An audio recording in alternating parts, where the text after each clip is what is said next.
Hello every one. ഇന്ന് നമുക്ക് ഒരു നാടൻ കറിയാണ് ഉണ്ടാക്കുന്നത്, ചെറുപയറും കായും വെച്ചിട്ട്.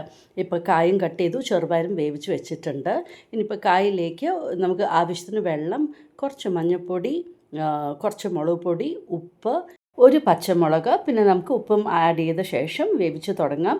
അരയ്ക്കാനായിട്ട് നാളികേരം എടുത്തിട്ടുണ്ട്, ഒരു 1/4 ടീസ്പൂൺ ജീരകം, ഒരു 2 വെളുത്തുള്ളി, 3 ചെറിയ ഉള്ളി, പിന്നെ ഒരു 1/4 ടീസ്പൂൺ നമ്മുടെ മഞ്ഞൾപ്പൊടി അരച്ചത് എടുത്തിട്ടുണ്ട്.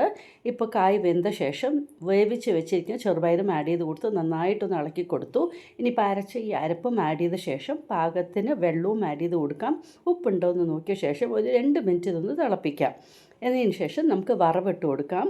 സീസണിങ് ചെയ്യുന്നതിൻ്റെ കൂടെ നമുക്ക് കുറച്ച് വെളുത്തുള്ളിയും പിന്നെ ചെറിയ ഉള്ളി ഇതാ കട്ട് ചെയ്തത് നല്ല ചുവന്ന കളറാവുന്നവരെ വറുത്തതാ കൊട്ടിയിടാം. അപ്പോൾ നല്ല അടിപൊളി ഒരു നാടൻ ചെറുപയർ കായ്കറി റെഡി ആയിട്ടുണ്ട്.